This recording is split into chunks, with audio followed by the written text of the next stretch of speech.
मैं उस वक़्त ना ऑफ़शोर प्रोजेक्ट पे काम कर रहा था। तकरीबन 1 साल हुआ था मुझे उस कंपनी के अंदर काम करते हुए and I was very much worried कि यार मेरा क्या बनेगा? जैसे हर एक बंदा अभी भी जॉब करियर स्टार्ट करता है और सोचना शुरू कर देता है यार 1 साल बाद मेरी कितनी सैलरी होगी, मैं किस कंपनी में नौकरी कर रहा हूँगा and same thing was happening with me. अब वहाँ पे ना एक बड़ी मतलब ऑफशोर प्रोजेक्ट्स में क्या होता है कि 20 एक कंपनीज़ इकट्ठी मिलकर काम कर रही होती हैं। तो वहाँ पे एक और पाकिस्तानी इंजीनियर थे जो एक और अमेरिकन कंपनी में काम कर रहे थे और मैं जिस जॉब डेज़िग्नेशन पे काम कर रहा था, मेरा कोई डेज़िग्नेशन इतना अच्छा नहीं था। So I was continuously in that regret कि यार मैं कब उस लेवल पे पहुँचूँगा जहाँ पे बाकी लोगों को मैं देख रहा हूँ। सो वहाँ पे मुझे एक एडवाइस उस बंदे ने जो दी ना, उसने जो काम किया आज मैं आप लोगों के साथ शेयर करूँगा और आप समझेंगे कि यार वाक़ई it works in our lives when we are seeking jobs around us कि यार किस कंपनी में कैसे अप्लाई करना है। इस बंदे ने मुझे बारिश हो रही थी ऑफशोर में, बड़ा मज़े का माहौल होता है। I was actually gathering the data because offshore project में क्या होता है कि आप ऑयल एंड गैस फील्ड के अंदर डाटा गैदर करते हो और मेरी ड्यूटी थी as a junior engineer, not engineer exactly assistant engineer. तो I was gathering data, this guy came close to me and he started talking to me, exchanging conversation, concepts and all that। अच्छा, अब ना इस दौरान मैंने इससे ना ये मतलब रिक्वेस्ट की कि भई मुझे भी अपनी कंपनी के अंदर किसी अच्छी पोज़ीशन पे थोड़ा-सा फ़ेवर दिलवा दो।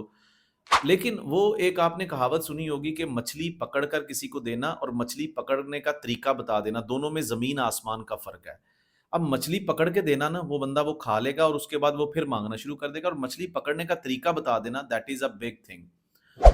अब इसने मुझे जो एग्ज़ाम्पल दी वो ये थी, ये मुझे कहता है यार कभी किसान को तुमने देखा है खेत में जब वो बीज का छिड़काव करता है? मैंने कहा हाँ देखा है, लेकिन आप क्यों मुझे पूछ रहे हो?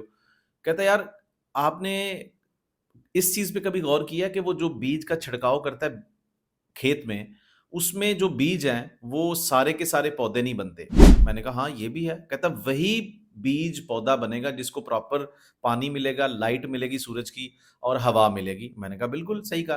कहता बिल्कुल इसी तरीके से एक जॉब सीकर है। उसकी मिसाल भी एक किसान की तरह की है। किसान के हाथ में बीज का काफ़ी बड़ा यानी कि एक अमाउंट में होती है, ठीक है? वो इस तरीके से छिड़काव कर रहा होता है। बिल्कुल इसी तरीके से जॉब सीकर के हाथ में बीज की जगह आप सीवियाँ दे दो। वो सीवियाँ पकड़कर इस तरीके से छिड़काव कर रहा है ऑनलाइन जॉब पोर्टल्स पे, वेबसाइट्स पे, लिंक्डइन पे, डिफरेंट तरह की जो भी ऑनलाइन दुनिया है वहाँ पे वो इस तरीके से अपनी सीवीज़ का छिड़काव कर रहा है। अब इसकी सीवी वही रिस्पॉन्ड करेगी, वही सीवी जॉब इंटरव्यू की कॉल लेके आएगी जिसको मुनासिब मिकदार में हवा मिली है, पानी मिला है, वो किसान वाली एग्जांपल। वही बीज पौधे में कन्वर्ट होगा जिसको प्रॉपर तरीके से सूरज की रोशनी, हवा और लाइट और सब कुछ मिलेगा।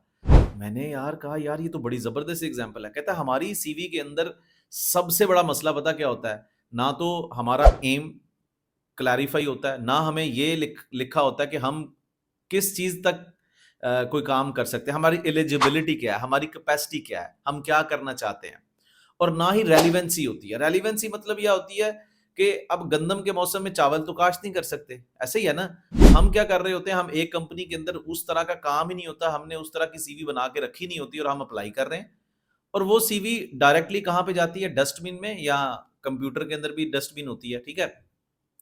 तो वहाँ से मुझे ना एक सोच मिली कि मुझे अब के बाद जो भी कंपनी के अंदर अप्लाई करना है ना, मुझे अपनी सीवी को प्रॉपर देखना है कि जो रेलेवेंट टारगेट कंपनी है जहाँ पे मैं अप्लाई कर रहा हूँ, मुझे रेलेवेंसी क्रिएट करनी है। मुझे अपने बारे में उनको बताना है पहले 3-4 सत्रों में और इसको हम क्या बोलते हैं एटीएस सीवी। सो इस मैसेज को, इस एग्जाम्पल को अपने ऊपर अप्लाई कीजिएगा। एक किसान की तरह आप भी जॉब हंटिंग कर रहे हैं, लेकिन क्या आपकी जो सीवी है उसके अंदर हवा, पानी, सूरज की रोशनी वो मुनासिब मिकदार में इसी तरह से है जिस तरीके से एक बीज पौधे में कन्वर्ट होता है, आपकी सीवी किस तरीके से जॉब इंटरव्यू की कॉल लेके आएगी, ये चीज़ें बड़ी मैटर करती हैं। अब के बाद अब आपने जॉब हंटिंग करनी है, convert your typical CV into ATS CV. अब एटीएस सीवी के अंदर कन्वर्ट करने के लिए you have to focus on job ad. जिस जॉब एड के ऊपर आप अप्लाई कर रहे हैं पहले उसके ऊपर फोकस करें। चैट जीपीटी का इस्तेमाल शुरू करें। चैट जीपीटी के ऊपर प्रॉम्प्ट कैसे लिखते हैं, मेरी इस चैनल के ऊपर और भी वीडियोस हैं जिसमें मैंने इस चीज़ के मुतालिक, जॉब सीकर्स के मुतालिक वीडियोस बनाई और मैंने सिखाया कि किस तरीके से बड़ी सिंपल से स्टेप्स हैं। It's not a big and rocket science kind of thing, it's very simple thing. So try start job hunting with proper productive results. See you in next video. Thank you.